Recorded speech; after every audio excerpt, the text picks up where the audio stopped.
Yo, welcome back to Get Blueshelled podcast. Yeah. This is episode 59. 59. Hey. The running Welcome joke, we in. never know what it is. Yeah, we never know. But welcome on in, everybody. I hope you guys are having a fantastic night. We have a lot we're going to talk about. We're going to try to get through all of it. Dozo, I see you in the chat. Hello, thank you for stopping by. Yes, October next week. That means my birthday's coming up. Woo! We got Shiny Miraidon and Koraidon codes tomorrow. I'm going to be trying to get that, so we'll see. I'm going to I may vlog it. Let's see. Because apparently it's going to be a nightmare. I don't know if you guys saw that. Did you see the Koraidon Miraidon distribution? No. So apparently you go to GameStop, right? And you have to bring your Switch. And allegedly it's one code per home account. This is the rumor. Okay. But the code only gets you one shiny of either Koraidon or Miraidon, and it's for the opposite of the version that you own. Oh. So I apparently only have access to shiny Miraidon, but I actually want shiny Koraidon. Yeah, so, you're Koraidon main. Right? Yeah, I'm going to try to... Yeah, I mean, I love Koraidon. Also, I'm going to be honest, the shiny Koraidon looks a little bit better. Does Alex have the opposite version than you? So he does. So my plan is, I don't want to bring his Switch, though, so I'm probably going to bring my my Switch 1. Oh, yeah. And see if they'll let me. Because what are they going to do? I own 2 games. Yeah. And I own 2 Switches. Am I not allowed? Yeah, am I not allowed to? So, yeah, one per game or one per cartridge makes more sense than one per person if you have 2 versions of the game. So the thing is, nobody actually knows, but the rumor is that it's one per home account. That's the rumor. So that's why it's a little weird. But I also feel like, who's going to be checking my home account? I don't know. Yeah. Oh, it's Grizz. Welcome on in, Grizz. Shout out, Grizz. Shout out, Grizz. Joining us. Okay, so let's dive into the topics because we have a lot we're going to talk about. So let's start off with SilkSong because even though only Ryan's played it here and my fiance has not, he started, but he hasn't beaten it. There's been a lot of discourse about it, a lot of people talking. So Ryan, what's your initial impression? Was it worth the 10 years, Ryan? It felt like 10. It only was in the end. What was it in the end? It only was 6 in the end. It felt like 10. Only 6.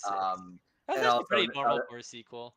Yeah, and Nicole, I obviously can't wait to hear Alex's thoughts as well.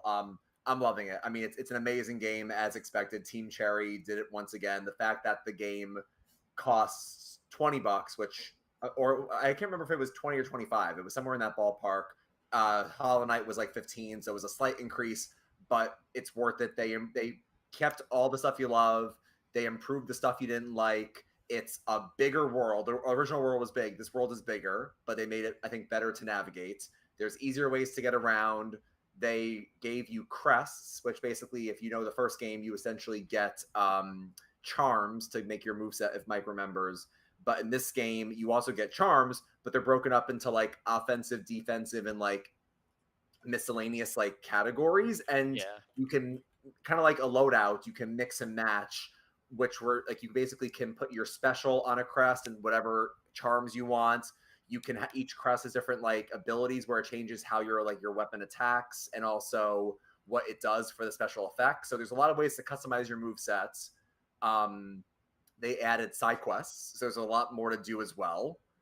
And yeah, it's a really fun world. I haven't beaten it yet. I would say I feel like I'm almost at the 2/3 point. So I'm over halfway, but I'm almost at the 2/3 point. It's a tough game, and I'm sure that's what Nicole was referencing with the discourse. So I want to hear what she was referencing. But it's a hard game. And look, I mean, I feel like, and someone put this on Twitter really well. There's like 3 categories of players when you play these really hard games like SilkSong and whatnot, or you could even say like Elden Ring or whatever. The people who buy, like me, they buy the game, they expect it to be difficult, and they own up to it and say, you know what, it's gonna be hard. I'm gonna lose to Last Judge, or I'm gonna lose to Savage Beastfly 20 times, but I'm gonna get it figured out. I'm gonna beat it. Then there's the people who are like, this is too hard. What are they doing? They got to nerf this. I didn't sign up for this. And then you have the people who are like, I didn't sign up for this. I didn't sign up for this. And then you have the tryhards that are like, you guys are struggling. This is not that bad. And I feel like most people I see fall into the first camp where they are loving it and they don't mind the difficulty. And you have some people who are complaining a little bit. I will say Team Cherry already did a patch where they nerfed 1 or 2 early bosses. Because the big thing, I don't know, Mike, if you know in this game, and I'm sure Nicole's maybe heard this too, a lot of bosses, if not all bosses, do 2 hearts of damage. Oh no, I didn't know that. In the normal game. I didn't know that. Yeah, so not even in like hard mode, like the normal mode, the bosses for most attacks will do 2 damage. Huh. So it starts off pretty hard. So they did nerf a couple early bosses to help you kind of get acclimated more. Okay, that's smart. But you know what? But yeah, but it's still a great game. I'm excited for the ending of it. I'm excited to see where it progresses to. And again, last thing I'll say is that the fact that this team, Team Cherry, who are amazing, have already said, yeah, we're already working on DLC for it. It's like, I mean, what more can I ask? What more can I ask for? Yeah. It doesn't come right after. Is it a direct sequel? I actually don't know. I don't know for a fact. I'm like fairly confident it's a direct sequel to Hollow Knight. I thought it was a prequel. I don't know for a fact yet. I'm pretty sure it's a sequel because Hornet basically goes to a different kingdom. Okay. And Hornet's the main character who was a boss in the first game. Not Yeah. Yeah, her name's not Silksong. No, just like how Samus is not Metroid, Hornet's not Silksong. But yeah, someone just said it's a sequel. Okay, cool. But yes. So really quickly though, I guess Nicole, has Alex shared any thoughts with you about his reactions, or what discourse were you hearing? I think he just got to Act 2. Oh, Act 2. So okay, so I am, for those that don't know, without spoilers, the game is actually broken up into acts, and the acts are pretty sizable. I'm towards the end of Act 2. Okay, yeah, I don't know where he is currently. He may be towards the end of Act 2. Honestly. But he's in Act 2 though. He's at least in Act 2. Let's put it that way.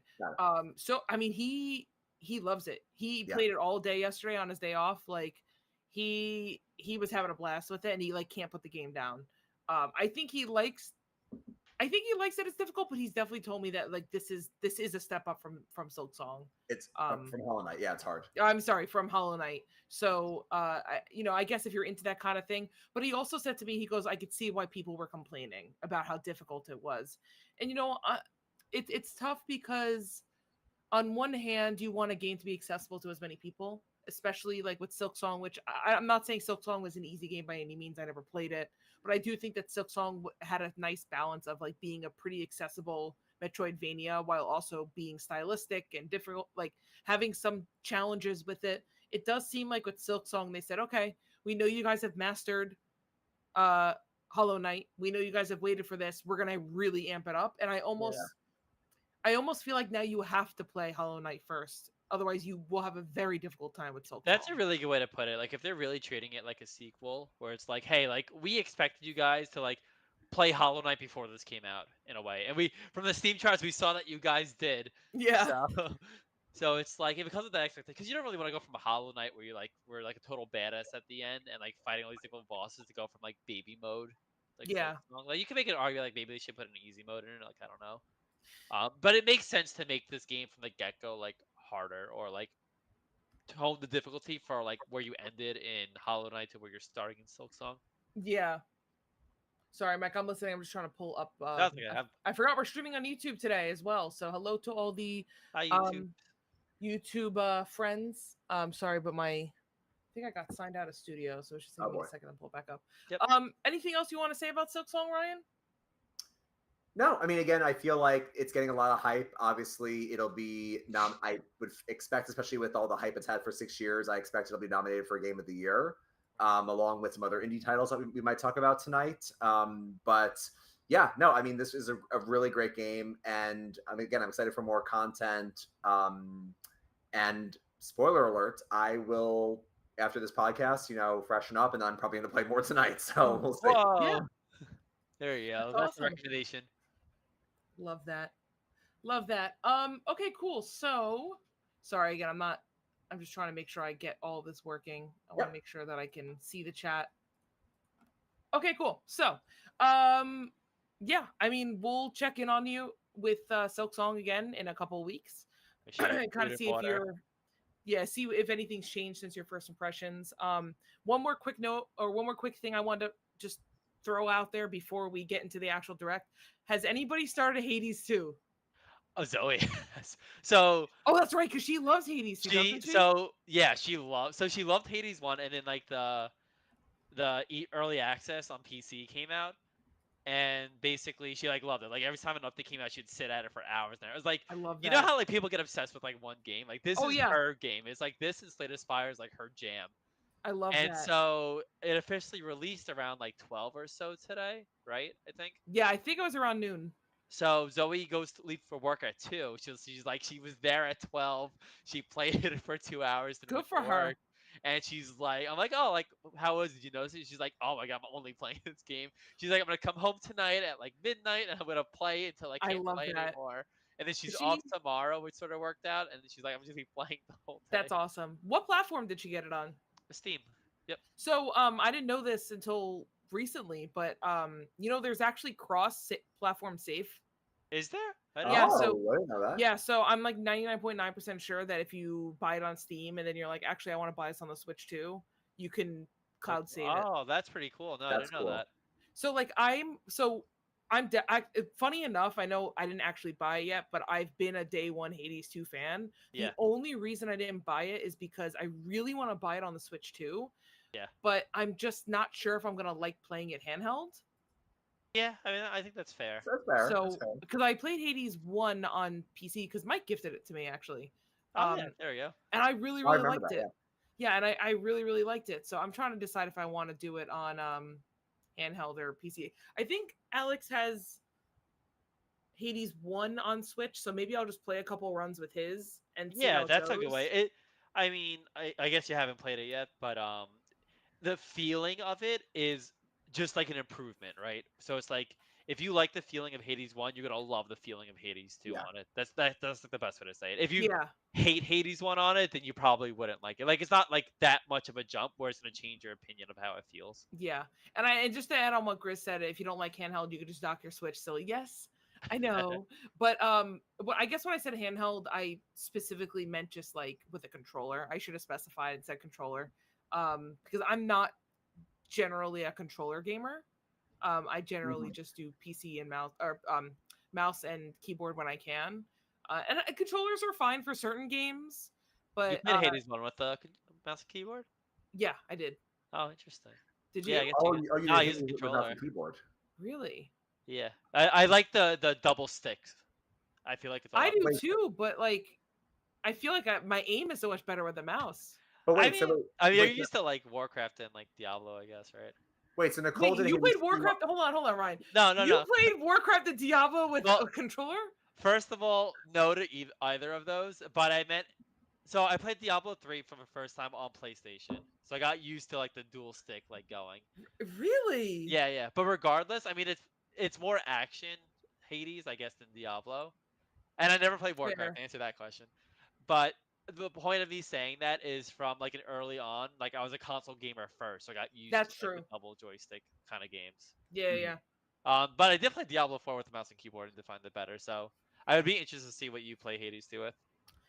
Probably gonna make the decision tomorrow. I'm gonna try out Hades 1 on his Switch, see how I like it. I Yeah. just like the portability because, like, the one thing I do like about roguelike games is I could just pick it up and play it and just get like Yeah. a run or two in while I'm on the go. Yeah. So if I'm at like his friend's house and I'm like, oh, let me just because sometimes like we go to like his friend's house and everybody has their Switches and we're just sitting and like eating chips and like talking and someone will just break out their Switch and like grind like shinies and like Yeah. play Mhm. like Banjo and Kazooie. So it's like that's kind of nice, but at the Yeah. same time, I just don't know if I'm gonna get too frustrated with the controls. But Yeah. I mean, I'll I do that. really like the controller layout. Like I play Hades 2 with a controller for sure. Mhm. That helps. All right, cool. So I think that's everything. Unless Mike, did you want to talk about Borderlands 4? No, I just put it there if we needed time. It's really Okay. good. I love it. There you go. I love that. All right. So we didn't have a podcast after the direct. So even though there's a lot to talk about and we only have limited time, and we actually have had a lot of ZA news recently that we have to get through. So Yes. I want to pick and choose like the best points out of the direct. And if there's something that you guys really want to Sure. talk about, maybe just bold it in the document for me so that I know that that's something that we really want to Okay, hit. I want to Yeah, go okay. real fast. I do Yeah, want to yeah, I'll start do with it the too. Super Mario Galaxy thing though, because I think that that's probably the most Yes. like problematic thing in the direct. Overall thoughts of the direct. Let's start there. Because I'm getting a little bit ahead of myself. Okay. I feel like a lot of people complained about this direct when my immediate impression was this was a top 3 direct of all time. Okay. So what's your guys' opinion? I would say it was a very good direct. I feel like I could make an argument for potentially like obviously top 10 for sure. Top 5, I could make an argument. I feel like for me, the only thing that obviously this is going to have different mileage for different people. I feel like having an ending that pleases the most people is because people always remember the start and the end. You kind of forget the middle a little bit. And obviously, I know a lot of people are excited for Fire Emblem Fortune's Weave, and it looks very good. I just know that people, like, for the first switch to full direct, people were like, oh my God, I can't wait for a huge announcement. And it's like, at first I kind of bought into the hype and I was like, okay, it's kind of fell flat at the end. But to your point, Nicole, it's a very good overall direct. They're not going to blow out all of their huge releases in the first, calendar month or first calendar year of the system. They're not going to give us in the next 7 months. They're not going to give us Smash, Animal Crossing, or all this stuff. So they got to spread it out. I think overall they did a fairly good job. I think it maybe was missing like one thing, but overall pretty good. Yeah, I agree with that. For this one, I try not to do this, but I'm gonna put it into like 2 categories of like, was it a good direct, just period, or what did I personally think and get of the direct, right? That's fair. Yeah, no, that's totally fair. I think it was a very, very good direct. Like it had such a good range of stuff. It covered a lot of things. It really like anybody could pick out like a favorite game that they showed, right? I thought there was no boring moments. Like I was glued to it the entire time. Now for me, even though it was good, there was nothing I really liked from it besides That's fair. the last announcement. That's Like fair. at the end of it, direct for me personally, I go, "Oh my God, I'm going to buy this," and I didn't expect to buy this, right? As far as surprise, like there was a few surprises that were in there. We'll get into. But at the end of the day, the only surprise that I'm like, I am going to get this is Fire Emblem at the end. I thought that was amazing. I thought it looked so good. I'm very I excited. definitely want to talk about that game too because it definitely looks interesting. But yeah. But I get what you're saying, Mike. Though I think that's yeah. really valid. Not to cut you off, I think that's really valid because, like, I think people's initial reaction is like, is there a game I'm excited for? And if you're not excited, I guess my thing is like with directs is like, I felt like they covered so many different types of players, and so many different genres that I feel like there had to be at least one thing for everybody. Yes, and that makes it a really good direct. And there was less indie shit. Like, listen, I love my indie games, but I hate when they're like, okay, here's Donkey Kong. Cool. All right, guys, here's like 10 minutes of like indie games. All right, cool. Here's a Resident Evil trailer. Here's another 10 minutes of some indie games. Oh, it's just filler content. And it's just like filler, like reels. I hate that. So, and there was one reel, I think, that entire time. Yeah. Because it's like I feel like it's the same as like how I felt about Hollow Knight, which I know is a weird comparison, but stick with me. Where it's like I recognize Hollow Knight's like a 10 out of 10 game. For me though, I just wasn't that into it. I beat it, I enjoyed it, I liked it. I realized like it's amazing. It's just like whatever for me. But so it's the same with this direct, where it's like, yeah, this was a really good direct. Like when they put together, they're killing it. It's awesome. I don't know if I'd put it in like a top 5 personally. That's fair. I don't know what it would be a top 5, but as far as like, was this really good? What would you give it out of 10? Like this was like an 8 or 9 direct. Like they had like new stuff, range of stuff.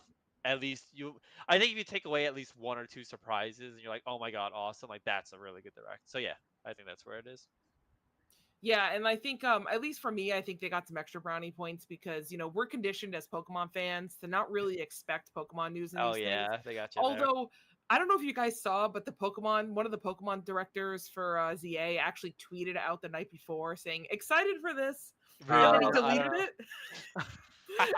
And I was like, a little suspicious. I wasn't expecting Pokemon, but now I think they're. And then one of the leakers said that there would be like an update. So yeah, I think for me it got a few extra bonus points, but I don't know, Ryan, do you have any general thoughts for what the direct, or do you want to just get into the games? Oh, I already shared my general thoughts. Oh, sorry. Okay, my bad, Ryan. So okay, let's dive into the first controversial thing. We have a list going. There's some good things. Obviously, a lot of this direct was focused on the Mario 40th anniversary, which is awesome. I think we kind of knew that going into it. Yes. But we got to talk about that Galaxy bundle. we got to talk about that Galaxy bundle. And I just want to start by saying this. Listen. And just really quick for you, Grizz, we are definitely going to talk about the Cerebi. All of the new ZA stuff that came out today, we're going to talk about. We just want to quickly go through the direct first, and then we'll get to the new ZA news because there was a lot of new gameplay stuff. Stay tuned. Keep watching. I know. So we're gonna have to Don't like touch bullet that punch dial. this. Yeah. See my That Pokemon? We're dial, gonna I bullet get it. punch. Yeah. But you know, yeah, new ZA stuff came out today. Not like huge stuff, Dozo, but just like new gameplay stuff. Okay, so the Super Mario Galaxy. Ryan, do you mind just looking up the prices to confirm really quick? I'm pretty certain that the bundle is $60 or the bundle $70. I thought 70. I But... think it's Wait, it's 70. I'm checking the official Nintendo site. And it's 40 per game, I'm pretty sure, right? You can buy them separately. Yes, it's yes, so it is 70 for the two of them, and you can buy them separately for 40.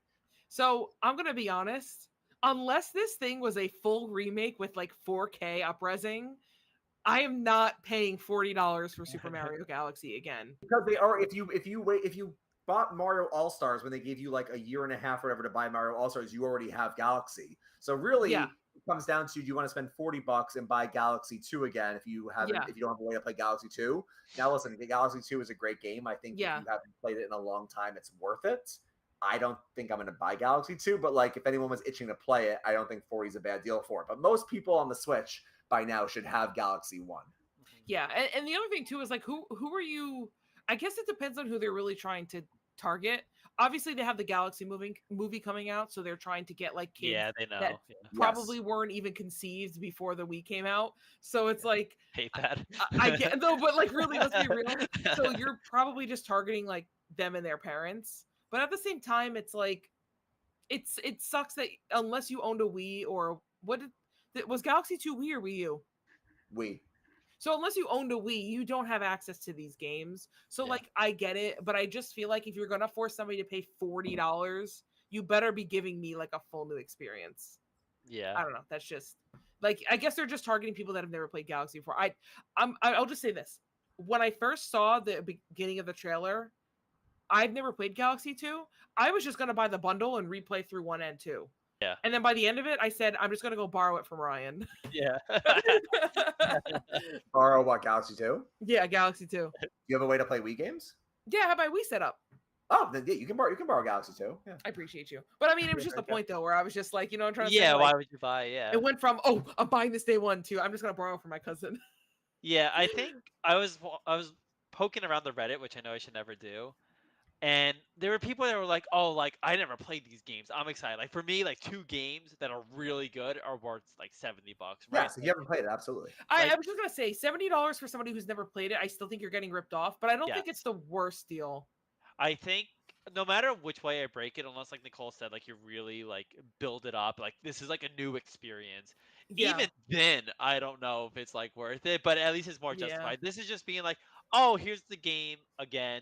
Here you go, $70, please. Like that's what it is. I'm sure they do something with mess with the controls to make it easier. I don't know, but let me look up something really quick. Mario Galaxy pre-owned. Yeah, because... and while Nicole's looking that up, the one thing I will say is that I just feel like, because Nintendo does this all the time, right? When they re-release things and they charge you a lot of money. They did this with Skyward Sword HD. Yeah. But the part of me that I don't understand, and maybe you guys can explain it to me, they sometimes do the right thing, and then they sometimes do this. Like, if you remember, Metroid Prime Remastered for Switch, which was kind of like almost rebuilt from the ground up and it looks stunning, is $40. So how can you rebuild Metroid Prime, which is considered one of the greatest games, for $40, which is I think a steal to buy that game again, and then it's like, oh, we're gonna slightly up-res a little bit Galaxy 2, charge you $40 for each or $70 for both. Well, it's sort of like Nicole definitely touched upon it already, and I think she's hit the mark where it's like, how are you getting these games sold, right? So it's sort of, I mean, this is all just opinion, just gonna put that out there. How are you getting these games sold? Like Metroid Prime, maybe you know the numbers off the top of your head, but when it first came out, like I don't know if it even like sold like super well. Like no, I don't think it did at first, actually. So it's like you have that. It's like, okay, like we have to go off the numbers we realistically got, and like people are saying they're excited, but like are they actually? Yeah. They're like $40. Like people that are interested will buy it, right? But Nicole already said it. Where it's like you have the Galaxy movie coming out, like everybody's gonna want to be playing Galaxy. They already know it's great games already sold. And you can just buy one for $40, and and people have never played it at that point, especially when it's like a kids movie, haven't been conceived yet, whatever. Like they're like I just try to think about it where it's like there are games that came out before you and I were born And if there was a movie coming out that was targeted to us when we were kids, Yeah. like maybe our parents would be like, "Hey, I remember when this game came out when like Yeah. I was your age. Here you go. I'll buy it for you," even though maybe you already have it in the back of your closet, like sitting Yeah, there. like to be I don't honest, know. like if I had like a son and he was excited for this movie, I would buy that bundle. Like that's the Yeah, best way to put it. it's Be just like, the oh, easiest way. yeah, it's like, oh, I can't like dig in my parents' house for Galaxy 2. Like unless I'm like really saving money, but it's like, oh, whatever. Like let's just do it. Like let's get excited. Yeah. So it's like that's it. It's for like the parents, it's for the kids. Like it's not for us. And I think this goes back to like the bigger conversation we had like before the Switch 2 was like releasing about like prices, Hmm. where it's like when things are 70 and $80, this is Yeah. when we start choosing like what we spend our money on. Like I I agree. rather save this money for like Metroid Prime Yeah. in December or now like Fire Emblem than spend this money on like games I already played. Like for me, like $70 will never be worth it for games I already played unless it's like the Professor Layton series. Like I don't know, like something like I really want. Yeah. But yeah, that's my rant on it. Yeah. No, I agree with you. And it's just like it is what it is. I mean, Yeah. Yeah. If they're going to raise their prices, then people are just going to start being more picky and choosy. And Yeah. honestly, they've crunched the numbers on their end. They wouldn't be doing this if it wasn't going to work. Yeah, So like, that's the whole thing. They're going to be fine. Like we're gonna be like, yeah, oh, we're gonna speak with our wallet, but it's like, no, they're hitting all the audiences they want to hit. Even if they make like a lot less, like they still a good amount yeah. of money. And like what Dozo said too, it's a convenience thing. Like, are you going to really dig out your Wii that has the what are those the AV cables? Like, you don't have a Yeah. TV with any AV cables, so now you have to go buy a converter. That's what we have. Like, we have a newer TV in there, so we have to go Yeah. buy a box to Well, the convert good the news is AV the Wii cables. U's can play this Wii games too, right? So then they have the Yeah. HD cable. Oh, you're right. It does have HDMI, but So it's like there's an option around, but like who bought this Wii 2, that's you know? true. But Or also Wii part U? of the problem is like nobody owned a Wii U. Yeah, I exactly. mean, I have mine. But I'll but give at it the this end of the day, after. you're right. No matter or Dozo's right. No matter what, you're gonna have to like dig through and like this big convenience where it's just like, oh, I'm already on Nintendo eShop. Yeah, Just for throw your everything, kid to get two but games for the price of one, basically. yeah, and it'll I mean, because entertain them for theoretically, you are getting two for the price of one of today's games. It's just yeah. And they're like older for them, it's games. new, and for you, it's gonna entertain them for many hours if they're Yeah. really into it, you know. And I Yeah. mean, and just to quickly keep going over the prices too, like, dude, when they announced that Amiibo price, Oh my god, it was like I actually really wanted the Rosalina yeah, I know you did. amiibo, and It's it's like pricey. like $40. I'm like, no. Like amiibos are so useless. I'm sorry. Like I know It's they're like a fun It little had thing. potential. It It had had potential. The potential. coolest thing will always be the wolf link in Breath of the Wild. That you Oh, can right. grab. That'll Yeah. always be the coolest one. They peaked there. Like it's over now. Yeah. Like we're just moving on. I just think now the Amiibos have just become the collectibles.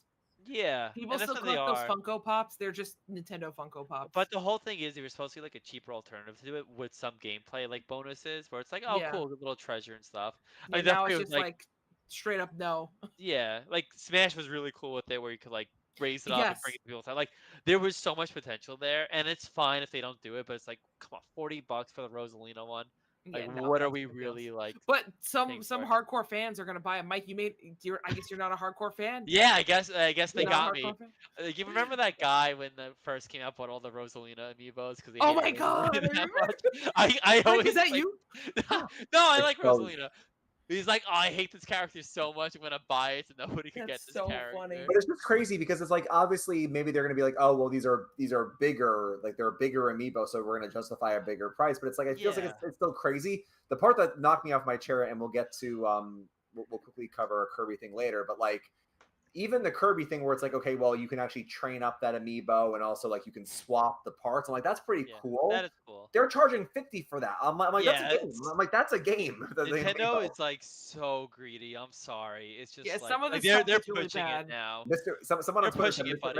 Mr. Krabs runs Nintendo, and it's so Yeah. true. So. And Yeah. it's just at the end of the day, it's just like what we talked about before. They're gonna keep raising the prices. People are gonna keep paying it. Whatever. Like for us, like the middle class consumer, whatever you want to call us, is like we're gonna choose. Like we play other things. We play Yeah. SILKSONG. We play whatever Nicole's playing nowadays. Hades Yeah. too. Um, but it's sort of like yeah, like we're gonna cave on the stuff we like, but like the $50 Kirby era, like Sakurai, like we know this game's gonna be amazing. Like we don't gotta pay for the amiibo though. I'm sorry. Yeah. Like the Rosalina amiibo, like very detailed, very nice looking. That is not a $40 statue. I'd No. rather buy a $40 I was gonna Rosalina say, just statue. go buy an actual statue. Yeah. Yeah, and I mean, and that's the other thing too, is like I do think some of this is due to the tariffs. And I don't mean because the actual product itself is being tariffed. I mean, we know that by Nintendo choosing to keep the Switch 2 at its price point and then increasing the price on the accessories, like they're taking a hit. Like they're taking a bigger hit than they had planned for. So they're gonna start trying to make money elsewhere. I mean, listen, at the end of the day, listen, they're being a little greedy, but like they are a business and they need to make money. And now I'm not saying that they're hurting, but it's just a point where like when something like the tariffs comes up and that puts a wrench in their game plan, unfortunately, that's not going to fall on them. That's going to fall on us because that's wait. Sorry, I don't want to get to politics. No, it's okay. No, I know. Unfortunately, you set me up there, though. You set me up there. But that's the point. But not to keep harping on the money. Let's talk about a couple of games really quick, and then we'll get into the second direct. So Mario Tennis Fever, quickly, who's buying this? I'm skeptical. I'm very skeptical because, as Mike probably was about to say, sports games have not been what they used to be. Yeah. I would rather, honestly, go back and play the GameCube games that they're starting to release on Nintendo Switch Online. Like, I'd rather go play GameCube Strikers whenever they release GameCube Baseball. I'd rather go play those. GameCube Baseball. Let's hang out Can for we that get a one. new baseball game? Like an actual good baseball game? We need a new one.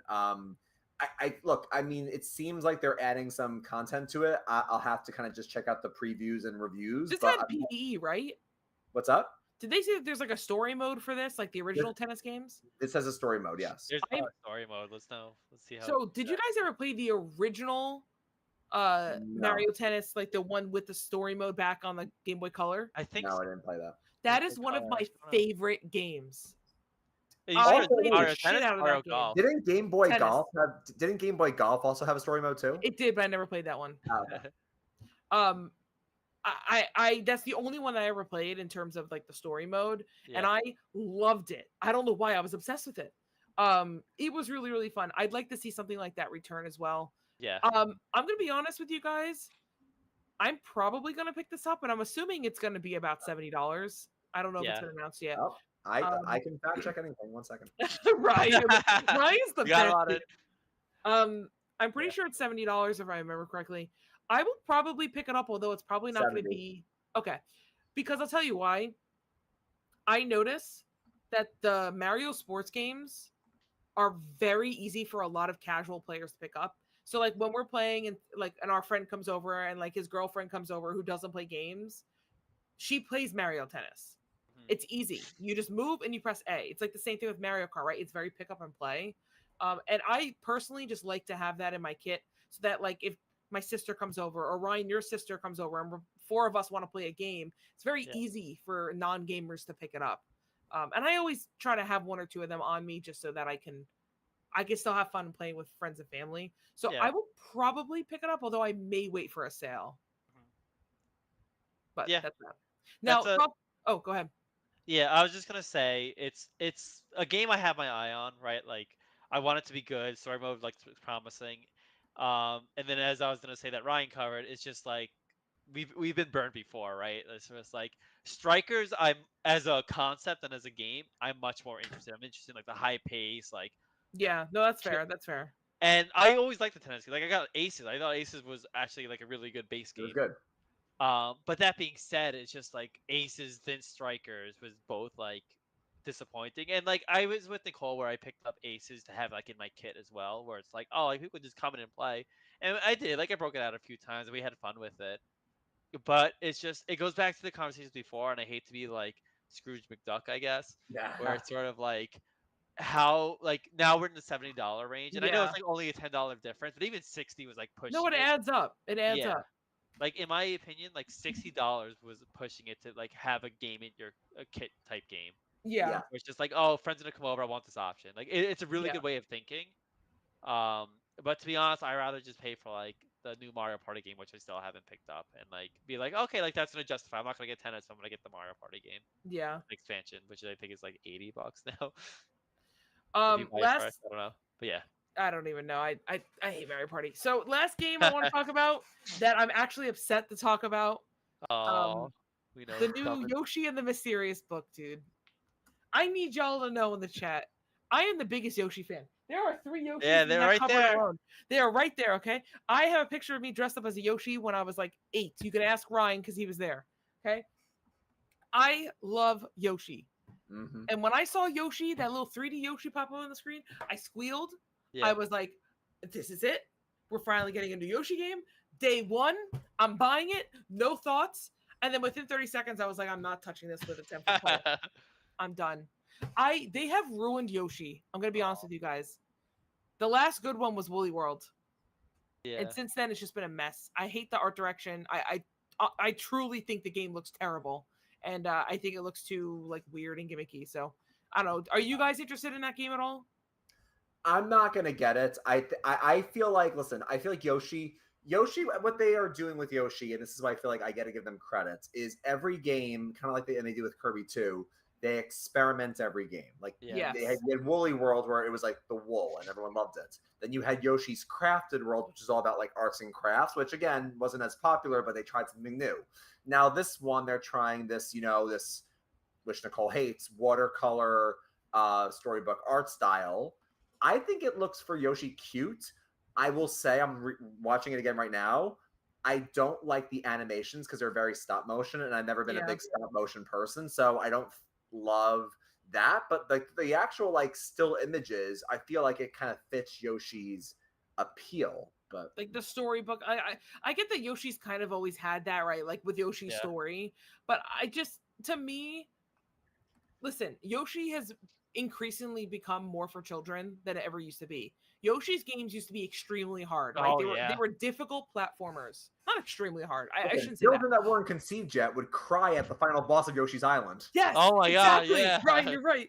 But true. like, no, that's the point though, right? Is that like they weren't extremely difficult, but they were challenging. Let's put it that way. They were just like the Mario games, and in some ways, I actually thought that the Yoshi one was kind of harder sometimes, depending on which one you were playing. Yeah. But I'm gonna be honest with you, like, it looks like babyfied. I don't know. It doesn't look good to me. It definitely feels like Yoshi's gone more of like this is for the casual platformers route, which isn't like a bad thing. So I love Yoshi's Island. That was like one of my favorite games. I love Yoshi's Island. Like people were like, "Oh, Baby Mario crying all the time." I'm like, yo, I'm saving that kid. Just like, don't get hit. Yeah, just don't get hit.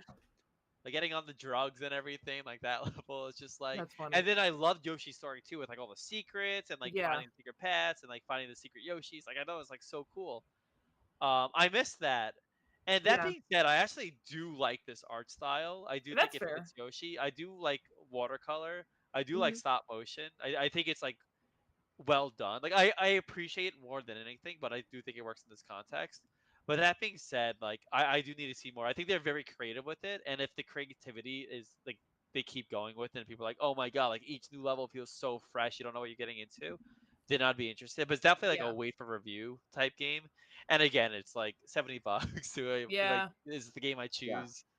Yeah, I mean, if that came out and it was like 50 or 40, I'd be like, all right. Yeah, but I feel like 70, absolutely not. I feel like it's gonna be casual. I feel like it's gonna be more like the Peach game where it's like, oh, like here's like the audience we're going for. That's for them. And it's like, okay, that's fine. Like not for me, whatever. Yeah, but that's the thing. It's just like this game does look like it should be more of like a $50 game, if I'm being honest. But I'm gonna try to stop talking about the prices. I feel bad. No, but like it's the thing is it's relevant. Yeah, like it's relevant. But it looks fun. It looks fun. Yeah, I mean, listen, maybe when another trailer comes out, it'll impress me more. But like right now, unfortunately, it's a no. That was the biggest like upset for me. I think this entire direct was actually the Yoshi. But then we had even more come out. Wait, I forgot. Are these two different directs or the same direct? No, it's the same direct. I think we just like it was another one's more Mario focused. Oh, I see. It was like an hour direct, but what they did was they basically combined a 40-minute direct and a 20-minute anniversary, and they just put it into one direct. Sounds good. So, Yeah, so let's just skim through the things that we found were a little bit more Yeah. interesting. So, really quick, the fact that Kirby Air Riders is getting a second direct leads me to believe that there's a lot more to this game that we don't know. Yeah, he already had a 40-minute direct the first time, and he covered, I thought, a lot of information. Yeah. So, he covered a ton. So, like, what left is there to share for a whole nother direct? I mean, I saw one theory, but I would be shocked if he went this hard. Someone's like, is there like an actual like story mode? Is there like an actual like exploration story? Which I would think would be crazy. So my theory is, it's basically along the line, I don't know if it'll be a story mode, but I really do think there's a full third mode he didn't talk about. Because I think it's strange where he's like bringing back this franchise and it's just like, oh yeah, it's just the same game basically. You know? You're right. There's definitely like a third mode or something. But I feel like I don't know if there was a third mode in the original, like that top-down mode where you like race around and you flick the remote, whatever it was. Yeah. I keep forgetting the name of it. Oh yeah, I know what you're saying, like the top down. Yeah. And like I'm not saying that mode might return, he might touch upon it. But I really do think either it's a story mode or just a new way to play the game, and he's gonna be like, "Here it is," because there's no way like Sakurai's like, "I want to bring this franchise back. Like, I'll do whatever deal he signed with the devil," and he's like, "All right, like, no matter what, let me do Kirby Air Riders again." And he's like, "All right, what do you want to do with it? Oh, just the same thing again. You know, I just want to do the same thing. Yeah. I missed it." Like, it's very fishy. I do think he'll bring back the challenges too that were in Smash, and I think the original Kirby Air Riders. I also did he announce like time trials yet? I don't remember. Not yet, but I would assume. There's also time trials. Just because I feel like people like low-key really like, especially with speedrunning getting as big as it's getting. It'd be weird not to. So I'm excited. I forget. Are you guys day oneers for Kirby Air Riders? Yeah, I am. That's I am too. That's worth sacrificing Yoshi over. All right, so the ad is about to start, so we can keep talking about stuff that Grizz doesn't care about, so that she doesn't miss anything. Metroid Prime 4. Thoughts? Day one. Day one, yeah, it's day one. Yeah, I mean I'm not buying it. Alex is gonna buy it. If I'm gonna be honest, I'm not even like huge into those games, but I'm really glad that it looks good and that people are gonna enjoy like a good. It's one of those games you appreciate even if you're not like super into it. It looks amazing, and I know I'm not gonna play a lot of it, so I'm just like, you know what? But it looks. I can't believe they just randomly like shadow dropped another trailer, and we're just like, hey, by the way, and they're like, oh, it's like open world now. Here's the it's like open world, like no big deal. Yeah, I'm gonna be honest, the open world didn't look super enticing, but go ahead. No, it didn't. I feel like it's more get from point A to point B, but it looks just so good. I mean, even the specs. I mean, I gotta go back and look at the specs where it's like, oh yeah, you can play, you know, a full 60, whatever it was in handheld or whatever it is, and like it can be like 120 in docked. Like it's gonna run and look so nice. And like you said, the open world piece, no one expected that. Where it's like you probably can go from like location to location across the planet. Probably not required, but kind of if you want to. So, and again, this is a game kind of like SILKSONG. This is a game that if people forgot, got announced in 2017. Oh, yeah, that's true. Then in 2019 or whatever it was, they said, hey, we gotta start over. We heard nothing for years, and now it's finally coming out. So it's crazy. Yeah. Did they announce a price on that yet? It has to be said. I'll double check. It's gonna be 80. I'm telling you, it's gonna be 80. But you know what? Even if it was like, this is worth it. Like this is worth it. I would pay $80 for like it too. Like this is worth it. Bonanza was worth 70. There's certain games where I'm like, this is worth it. Prime 4 is. Oh, was that face? I was at a heart attack. I saw 60, but it was the Nintendo Switch version. I was at a heart attack. Oh my god! Nintendo Switch 2 version is 70. It's not 80, 70, which I think 70. That's worth it. That's worth it. I'll be honest. Like, I actually think this is the biggest hot take I'll give you, where Metroid might be worth it more than Mario Kart. Yeah, no, but that's what I was gonna say. I was like, oh, okay, then that. I mean, Mario's Kart's an 80 game. I mean, Metroid, I think that's going to be an $80 game. Yeah, you would think that's crazy. That's crazy. But, no, the Mario Kart being 80 is because they know people are going to pay it. Yeah. And on top of that, they just wanted to sell the bundles. That's all they wanted to do. I fully agree. And I joke, but like I think Mario Kart is worth it, even though with its issues. But it's just like it's like going to be like the racer game, and it is a lot of fun. Yeah, I just think I'm hoping that means that they'll do the free DLC through NSO again. I'm hoping. Yeah, because if you look at it this way, the free DLC through NSO plus the game, like that's kind of worth $80 in my opinion. Yeah. But let's not dwell on that too much. So, did you guys speaking of not free DLC? Yes. Oh, this is a mess. So, did you guys both beat Bonanza? Yes. 100%. Yep. Yep. Okay, so just because I don't want to spoil anybody in the chat, Alex also beat Bonanza, and I'm pretty sure he also just beat the post game as well. Okay, good. You liked it? I know the twist at the end. He loved it. Yeah, amazing. yeah. It was really good. He loved Bonanza. I think he 100%ed it, or at least everything that wasn't a pain. I think there was at one point you had to grind out like 300,000 gold or something. He said he didn't do that Okay. to buy to bananas get- or something. To get a post game banana, I think you have to give one of the Kongs like 120,000 gold. I think that's Yes, maybe what that he's one. referring Yeah, to, but yeah. He didn't grind that one out because he's like, that's not worth my time. But he did everything else. That's honestly not too bad to grind out, but that's fine. Oh, did you? Wait, hold on. You got the did banana? Yes, Alex. There we go. We're getting updated info, everybody. He has everything. Did you like the game? Yes. Game good. He said game good. Game good. Banana's great. But yeah, so okay, so now that we got that, like, so you beat the game, right? You do the post game. Yes. Before this DLC announcement, like, let me just, I want to get into your frame of mind here. Before you found out about this DLC, did you want DLC? I felt like kind of like Odyssey, and I don't want to speak for Mike. I feel like Odyssey, Bonanza's such a big game with so much to collect. I was not needing DLC. If I got it for free, I would have played through it, but I didn't think I needed it because I can go check my Switch too. I think I sunk like 50 out, 40, 50. I sunk a lot of time into it, so I feel like it was worth it. So For me, I actually wanted DLC. Like, Oh, okay. So we'll have two different opinions here. Yeah, because it's like I actually beat the game, and I'm like, oh man, like I still want to play. And I was actually working on a no banana run, which was a lot of fun. that's hard. But I eventually stopped because like other games came out. It's like I'll just go back to it eventually. But I'm like, man, I like this game so much where I would actually love to like do a bonus thing, especially if they explored like more. So I was very excited for what they announced of what they introduced, like the world, and then I was disappointed shortly after. So, sorry, I just want, you guys can still hear me, right? Yeah, you're good. Yeah. Okay. Now I have to sneeze. That's you. Bless you. Bless you. My internet was dying and I had to sneeze at the same time while I'm Oh, live on a God, podcast. no. There's just a lot going on. No. Okay. Yeah, so I didn't play Bonanza. I watched him play it. I'll probably get around to it eventually, but I mean, I'm gonna be honest, those types of games I'm kind of not it's not for into everybody. anymore. Yeah. But what do you guys think about the DLC? Because I will tell you, thank you, Dozo. I will tell you this. I saw the DLC and laughed. I was like, this is terrible.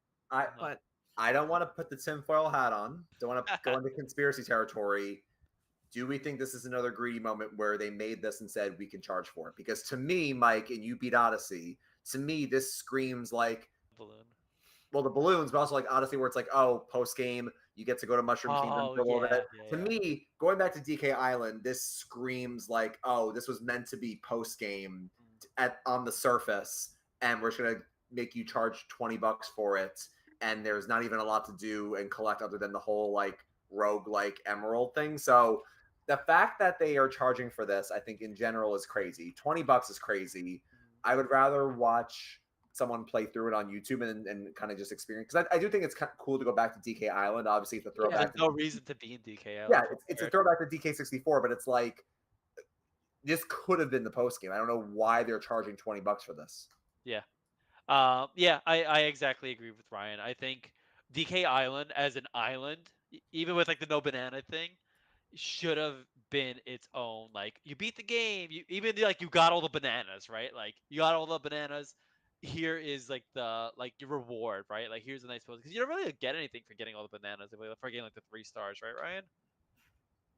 Wait, say it again? So you know when you like beat everything, you get like 3 stars on your name. Yeah. Do you actually get anything for it besides the 3 stars? Like nothing like unlocks at the end, right? Like there's no... I don't recall getting anything special. Like I know the only thing I do know is when you beat the game, that very end cutscene, more animals show up at like the end screen. I do know that, but that's like nothing, you know. Yeah. So I'm like, oh, like what if you do unlock like get all of it? They're like, oh, you got all the bananas. Let's go back to like the island and just hang out, and like all like your friends are there and Kongs are there, and you don't really do anything, but like a couple things to interact with. And then I would even say the Emerald Rush should have been included in like that end game. Like, oh, DK Island, you unlock like the collecting statue, Emerald thing, whatever. Yeah, and look, last thing I'll say really quickly is I'll be fair. at least they didn't lock the Emerald mode to DK Island. You can go back to any layer in the world and Yes. do it. So at least they're giving you replayability with it. I'll be fair, but I still feel like $20 for it is a little bit of a stretch, honestly. Yeah, I was watching people's impressions on it, and people that really sunk the time into it and like really gave it a fair chance, they actually do say it's like worth the 20 Okay. bucks. Is it 20 or 30? Do we know? 20. I thought 20. Okay. But again, Ryan, fact check. 20, kidding. but, I'm just 20 kidding. but back to Nicole's point though, it's like they've been doing a great job over the Switch lifespan of giving you things through the NSO online. Yeah. Why could this not just be through NSO online? Yeah. 110% agree. I think people would actually really enjoy it if it was free through I would have NSO. played it. I would have. Yeah. I'm playing Silksong, but I would have played the DK DLC if it was through the because I heard it's like good, like it's cool. Like I don't know too much about it, but like the roguelike of like leveling up and getting like the upgrades, whatever they are. Yeah. Like it is a cool mechanic, and the fact you can bring the other worlds is cool too. But it's just like the fact that happened so soon after the game came out, and just the fact that it's like a whole new island that there's like not much to do, felt like a end game island Yeah. where you enjoy it. Like it felt more wrong than anything. And even then, like for me, as someone that wanted DLC and someone to play more of the game, it's just like, oh, it's just going through old levels and smashing stuff. Like I know that's like I'm gonna get hate for that for people that really liked it. But at the end of the and I know that's just the game overall, just smash stuff. But it's like Yeah.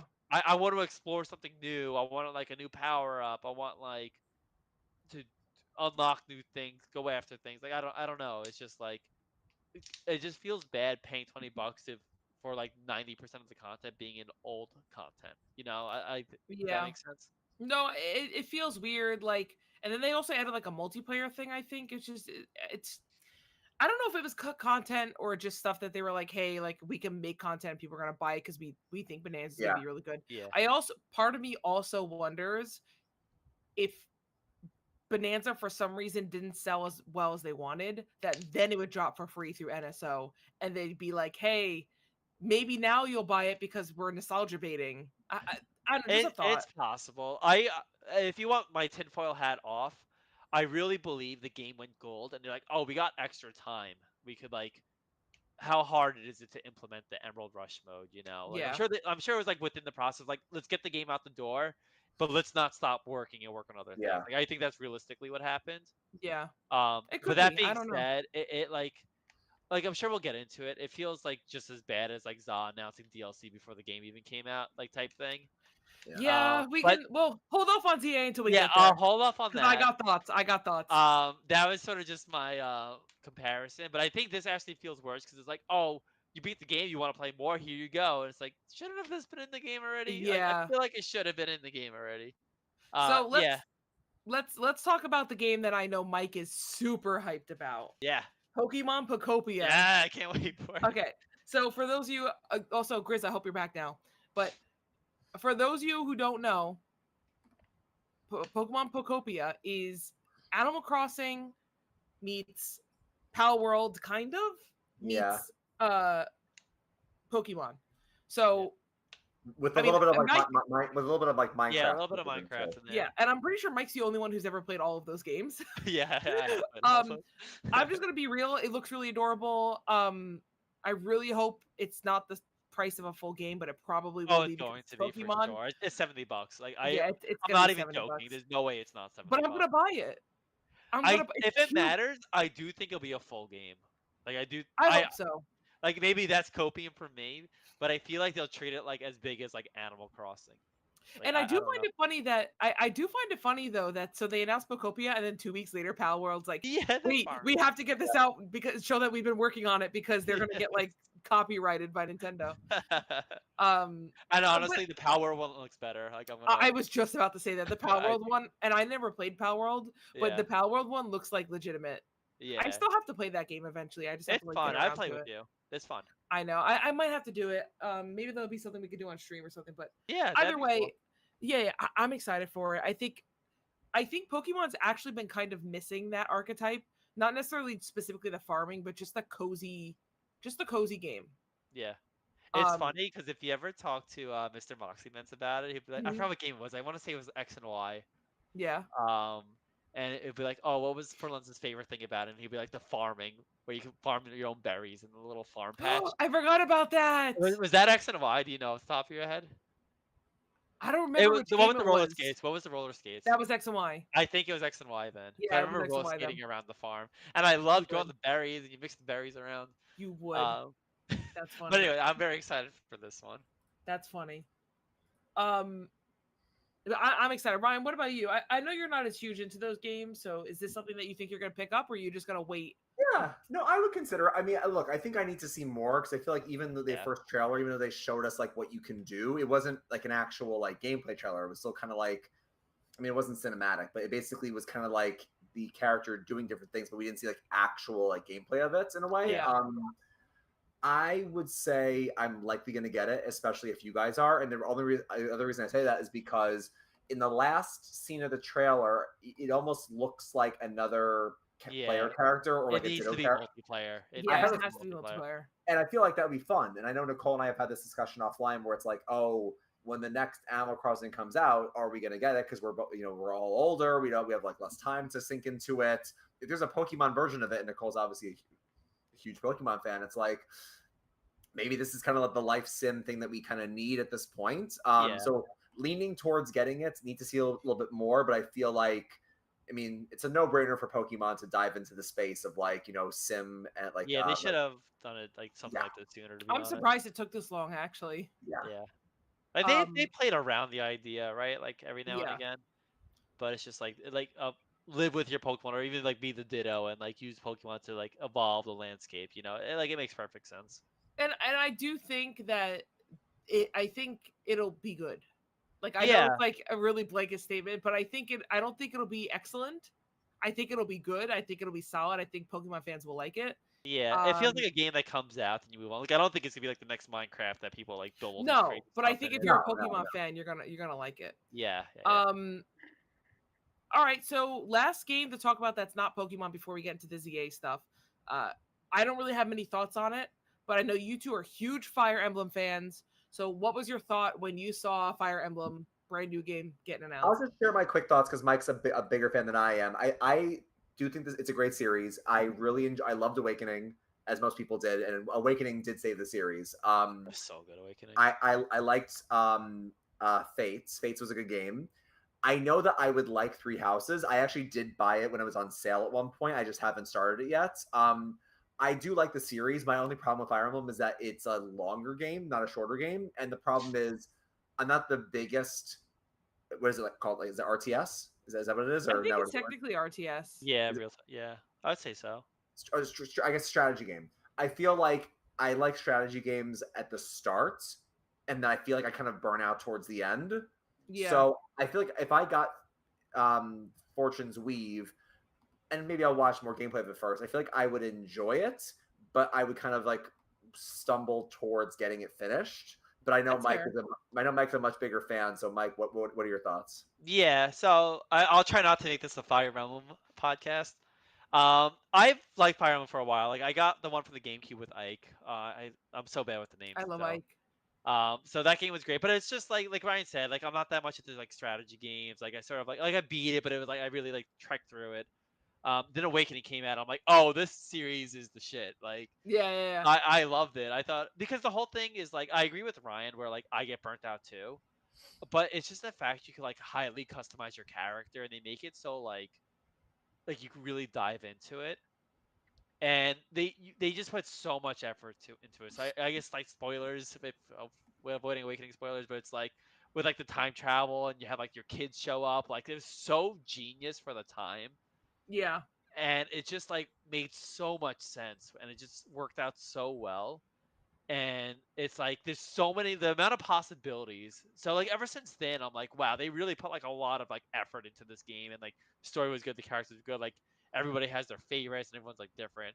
So I'm like, all right, like that's the peak, like that's it. And then I think it was like Fate, was that the next one? Like the 2 that came out? Yeah, it was I played Birthright. I really liked Birthright. Yeah, and then they made like a third one, right, or something. Like my timeline's so bad with these.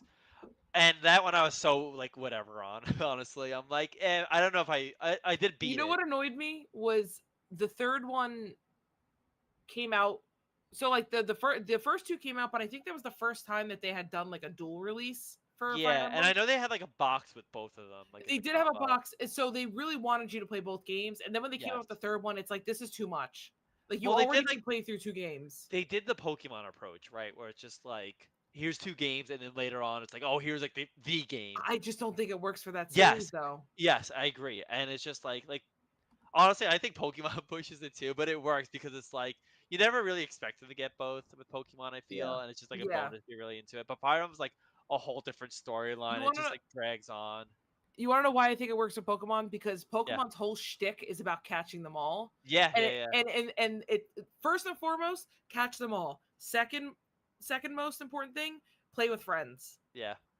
So having 2 separate games forces you to interact with other people, whether you like exactly. it or not. And like it's so smart because it's like 2 brothers, for example, like me and my older brother. It's or like me and Ryan. Yeah, or you and Ryan. Yeah, it's like, oh, it's like, yeah, we could get a game and share it, but it's like we're gonna get 2 games at each version. Like it's so smart. But I agree with you where I don't think it really works with Fire Emblem too much because it's like you're only like first off buying like, yes, it's a full game you're buying, but you're missing out like on a whole storyline that you gotta now buy another game for. And then play through a whole other one for like a slightly different story. Yeah, exactly. And it feels the same, but it's not. And it's just like it's not really worth it because, like you said with Pokemon, it's like me personally, I wouldn't have to buy 2 versions. I'll just get a friend to trade me what I need. Yeah. Or a brother or whatever. But like with Fire Emblem, you like need to do that. Sorry, this is like such a long tangent. No, you're fine. Oh no, it's fine. No, I think it's important to talk about. Like that's why it didn't work for Fire Emblem. Yeah, and I'm glad they stepped away from it. And then that leads to my point when they did like 3 houses. Like here's a full game, $60, and you have 3 storylines, and you get the full experience only playing one storyline, and you get more if you put more time into it. But the best part is like having friends with like I did with like Chris and James. Like we each picked a storyline and went through, and we were like naturally picking that storyline anyway. And it was so good, and the characters were great, and the same thing like leveling up your characters, the whole teaching mechanic, even though it was weird you were a teacher or whatever, it was so good. And then the next Fire Emblem that came out, Ryan, what was it? Like off the top of your head? It was Engage. I did not even touch it. I had my one friend that played it, and 2 friends that played it, and they were so like iffy on it. I'm like, it does like I want to see old characters again, but it was like a whole gotcha thing that was like in game, whatever. Like I'm not even touching it. And that's a long story to go about of saying I think every other Fire Emblem game is amazing, so I'm excited for this one because it's the next one after. And I feel like that every other one they put so much effort and love into, and I feel like that's already showing with the initial trailer. Yeah, I will say this looked very good. I feel like I would consider getting it. I don't want to say for sure I will. I'd be very on the fence, but it looks good. Like Mike was saying really quickly, it almost goes back to like 3 Houses in a way where the art style looks very similar to 3 Houses because I think Engage was more bright and colorful, and some people it is. And also Engage, like Mike said, it was more of like a celebration of the series in terms of like bringing characters back, even though it was kind of gotcha. And there was like apparently there was no story. Apparently Engage was like all about the gameplay, and the gameplay was good, but there was no story. 3 Houses had a ton of story. This game looks like it's going to have a good story with like 4 main characters. I love the whole Roman Coliseum aesthetic of it. And they're all playing in the games for a different reason. And the final thing I'll say is, and Mike would know this as a 3 Houses player, that tease at the end, because you see that was cool. But she looks different. That begs the question, is because obviously it's the same character. Is this going to be a prequel to 3 Houses? Is this a sequel to 3 Houses? So, it has to be connected in some way. It's interesting. So it looks really good. I do wonder. So I don't know if you remember the hype of it. Maybe Ryan more so. But like when 3 Houses came out, there were like so many memes, and like the community was so on board with it. Yeah. And I do wonder like. And I remember like the voice actors got like really into it too, and they're like, "Oh, like, that's awesome! A whole celebration." Like, there's so many funny memes. That's and awesome. I remember in the mobile game for Fire Emblems, they got to vote for a character to put in the game, and everybody voted for the gatekeeper. I remember that. The gate guard they put in, and everyone's like, "We need him," and it's because he's just like such a nice guy. But yeah, I imagine this Fire Emblem. I don't know if he'll ever get that big because 3 Houses really took off in that regard at the very least. But I do feel like it has the potential to be at that level. And I feel like every other game, they put so much effort into it, but I really think they're not going to miss with this one. Yeah. So for me, even though I really enjoyed Fate's Birthright, which was my first Fire Emblem game as well, I kind of just towards the end, I kind of hit a point where it got too difficult, and I was getting a little bit burned out, and the story was so good, and I remember that. But I think this time around, I'm just gonna borrow Alex's. I think for most games, except for like a multiplayer game like Pokemon, right? Like I'm gonna need my own copy for that because I just play it so much. And Mario Kart, right? So I can play with Alex. He's gonna need his own copy. I feel like unfortunately, for a lot of these like one-player solo adventure experiences, it just doesn't pay for multiple people in the same house. Yeah, I agree. To buy multiple, even to the point of like back in the day, Ryan. I know you sometimes got a game that I wouldn't get. I just wait for you to play yours, and then that's how it should be. I mean, games are meant for sharing. I know not all the companies agree with that, but that's the reality. It's like Fire Emblem. It's like no matter as much as I love all the Fire Emblems, towards the end, you do get burnt out a little bit unless you're really into like the strategy games. Like as much as I love Three Houses, it hits a point where I just like put all the add-ons on my character and like pair up and just run through it. I agree. But that being said, it's like Three Houses, like the stories have been really hitting it, and like the character like customizations have always been there.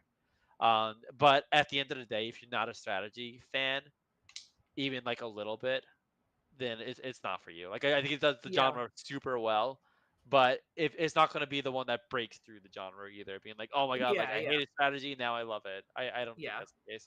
I think it's a game at the end of the day for strategy fans, and like if you're on the fence, you'll get them. But that's about it. I agree. All right. So do you guys have some time to talk about ZA still? Yeah, let's do it. Yeah.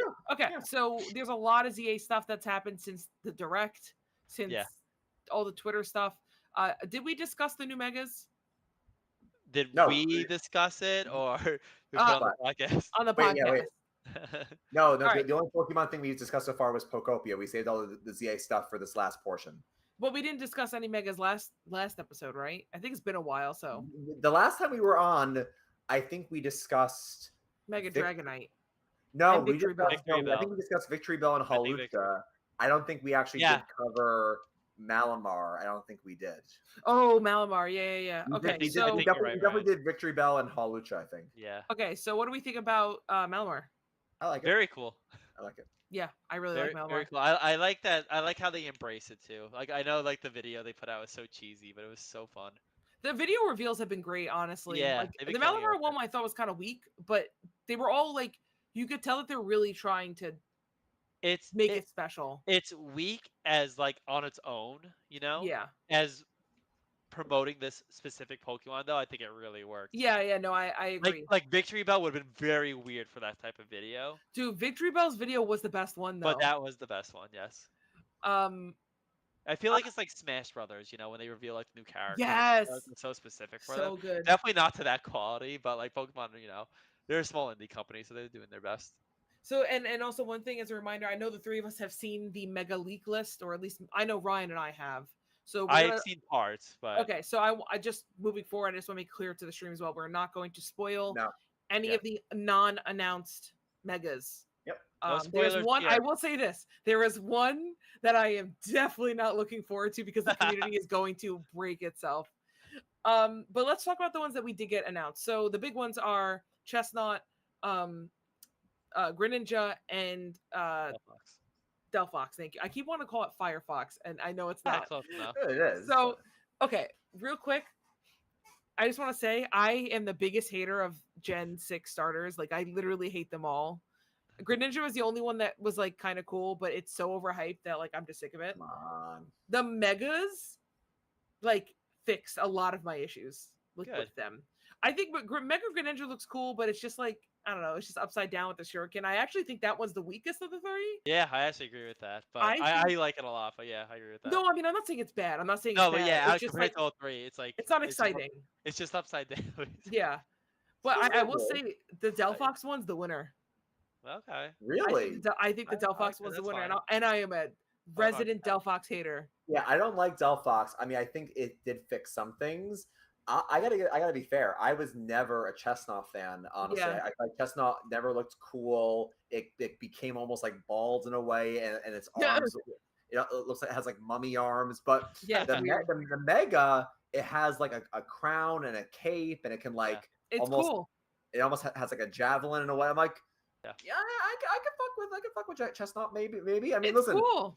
if I had to pick, obviously I still have to decide on my main starter between Chikorita, Tepig, and Totodile. But like, if I'm picking one of the Kalos starters, which I'm sure we can get them in the wilds possibly, but I'm a big Greninja fan. I probably would still pick Greninja, but if I would go Water and Totodile, I consider Chestnut for the other one. We'll see.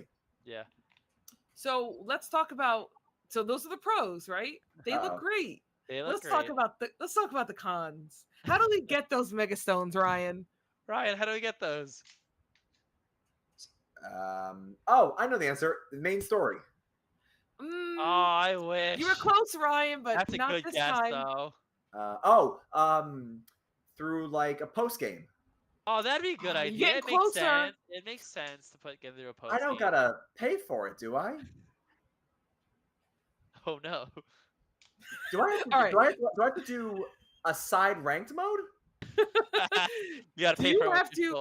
Do you have to do a multiplayer thing where other people could just beat you so bad you don't win? Okay. So let's talk about this for a second. I think we all agree that this should be in post game, just within the game.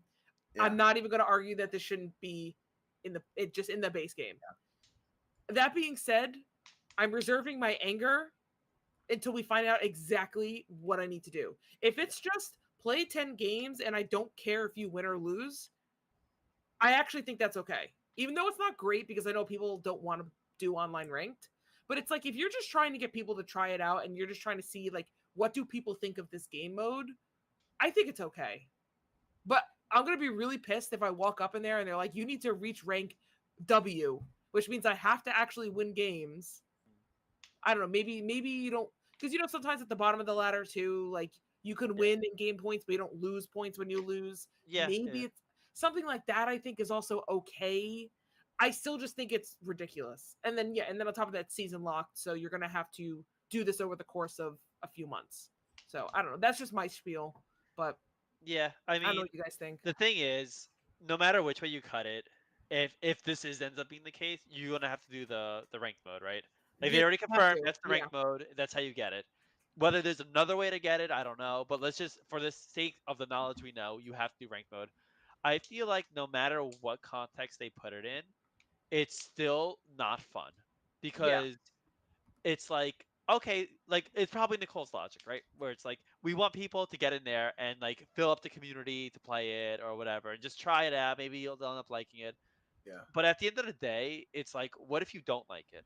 Like then you're forced to do it to get a collectible. It's like I love this game. Like, what if I love this game, and then I'm forced to do a ranked mode that's not thought out, that's not balanced? Like, me and Nicole talked a little bit off stream where it's like, what if someone finds a tech that's just like ruins the game mode, and like, what if you need to win 10 games or get to rank W or even just to play 10 games and you're playing with like someone that knows the tech that's like protect, quick attack, whirlpool, I don't know. Yeah. And it's just like for that time, and it's gonna be like if each match is what 5 minutes or 10 minutes. Like I don't know how long it is.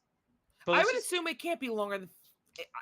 Realistically, I don't see it being longer than 10 minutes per match. Yeah. Okay. So let's just say 10 minutes per match, and like this is just the match. You need to play this game for 100 minutes or like an hour and a half or whatever. At least To get this. Like let's just say, hey, play 10 matches, you get the Mega Stones. So now I have to dedicate an hour to this game I don't want to play to get these Mega Stones for my single player thing. And the argument is like, whatever, like it's part of the game. You're playing the game anyway. But it's sort of like I didn't want to do this. And I know that sounds like so first world problem, but it's like put multiplayer with multiplayer, put single player with single player. Like I don't want to play your crappy multiplayer mode too. Well, and then also on top of that too, Mike, let's just say you're getting these for competitive. Like these become eventually legal in Champions. Yeah. Which I think, just to be clear, I think they're not going to be legal right away. I think there's going to be a time gap to give people the chance to do that. Yeah. They also, and in their defense, not that I really want to defend this because it does upset me, but they did say that at a later date, these will become accessible. Yes. But that by other means. Doesn't mean it's okay to do it, to lock it this way, but I'm just saying, like, you're not completely screwed if you don't do it. You're just going to be behind everybody else. But the whole big... Oh, sorry. Yeah. Oh, no, you go. So the whole big thing is, like, I'm talking about like for me, and I guess I consider myself more of like a casual enjoyer, I guess.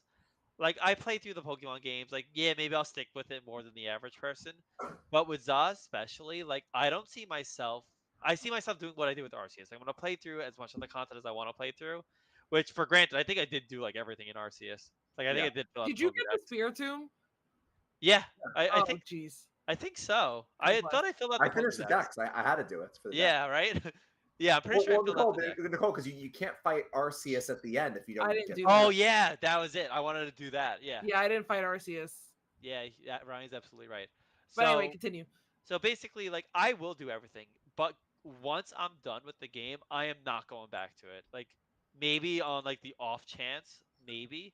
But let's just say these mega stones are tied behind a wall and are not available for like 3 months or 2 months. Like I'm already done with the game. Like I'm not going back. Like Yeah. oh yes, it is finally time to get my Mega mega Chestnut. Greninja, mega chestnut, mega Delphox to get my Yeah. 100% completion. Thank God 2 months has passed. Yeah. And it's the same thing with like Scarlet and Violet, right? Like there's the events, like I really want to do them. Like I know Jay was telling me like the sword Pokemon, the ruined Pokemon like came out with like legend Yeah. like shiny versions. Like I'm like, oh, I want to jump on and get that. And I just didn't, or I don't even know if it's over yet, but I just You can still do a few of them at least. okay. Just so you know, it's just a mystery gift. You don't have to do the raid. Yeah, exactly. But that's the whole thing. Is like you just gotta log in Yeah, and and get it. get Mr. Gift. And I still haven't done that. And I Yeah, have the game like download. Like this time, like I could do it like while we're on the that's podcast. so funny. But it's like that. So it's like I don't think the argument of like, oh, it'll be available for like the general public in some capacity in 2 months Yeah. really works, because it's like for all intents and purposes, this is a video game that's basically only single player. Like multiplayer Yeah, does not even exist exactly. in my mind. Like it's not like a whole competitive scene. Like they're trying, and good on them. And I hope it works out. And like I will watch stuff online about it. But like as far as my personal experience goes, like I'm gonna put like a few weeks into this, Yeah. maybe a month or 2 months, depending on how long it takes to actually 100% complete it, if I even go for it. And then Yeah, I'm done with it. So it's like those megastones, like that argument doesn't work on for me, and I'm guessing for other people, where oh, it's like don't you have to do multiplayer because they'll come out later. It's like that later doesn't exist for me. Like I'm yeah. That's yeah. kind of where I'm at too. Ryan, do you have any thoughts on that? I mean, about these megastones. Yeah, and like being forced to do competitive, I guess. Yeah. Because you're not like a competitive Pokemon player, even though I know this isn't like I need to. traditional competitive Pokemon. Yeah, you're But probably a good audience for this, Ryan. I gotta go back and like look at what like because I remember they were like, oh, like season 1 or season 2 or like reg whatever it was. Like I need to go back and I need to see like what the requirement is, because like I like listen, obviously I think it's a really cool thing to give these Kalos starters their megas. They didn't have to do that. They could have just given the ZA starters the megas. It's a low barrier to, if it's a low barrier to entry, I don't mind. If I have to grind to get it, I'll be a little upset because I feel like I shouldn't have to grind to get these mega stones. yeah, But I think, again, to Mike's point as well, like, your mileage is going to vary because obviously this is the first game with the brand new, battle system, which we've heard some stuff in the previews, but it's like, if I find this new battle system really fun, I'm not going to mind just kind of like playing through it and getting it. Even if, like Nicole said, you might get stomped out by your competition, but if it's like a lot of effort and it's a huge barrier to entry, it's going to deter a lot of people. yeah. I think it's I don't want to keep dwelling on it because I think we basically hit all the points, but it's unfortunate. But it's also just one quick thing I want to bring up. This is not the first time that they've locked Megastones behind PvP. Really? Yeah, I believe they did it during the Ultra series, Ultra Sun and Moon series. I think they did. I'd have to look up the exact thing, but you had to participate in an online tournament, and also participating in it was like it was annoying, but like that was the only way to get the Mega Stone. So then people just started hacking because it was like Yeah, but see, that's what I mean. Like people would rather like hack the game or get it through some kind of other means than play like the 10 matches or whatever it is. and I don't Like blame them. yeah, exactly. And it's like I know like a bigger Pokemon person would come in and be like, "Guys, like come on. You're playing the game multiplayer 10 matches or like I'm almost positive where these stones will not be hard to get, Like Yeah, even if it's like gets a rank W, like I'm sure it's gonna be like what Nicole mentioned where it's like you win, you get 50 points, you lose 5 points or something crazy like that. Like yeah, I don't think getting them is the problem, and like playing a part of the game is like whatever too. It just annoys me and I guess Nicole or whoever else, where it's like you're forced to do a multiplayer thing for a single player thing, and like Yeah. those lines really shouldn't be crossed unless they're like something like cosmetically or whatever else. It's Yeah. just no one's